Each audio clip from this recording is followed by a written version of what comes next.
Passa aí todo mundo.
E tava com vontade de aparecer.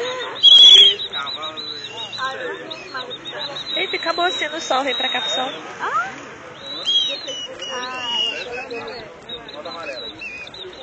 Queremos tratamentos igualitários para quem trabalha intensamente nas comarcas do interior. Os servidores do interior estão ganhando salários menores do que a capital.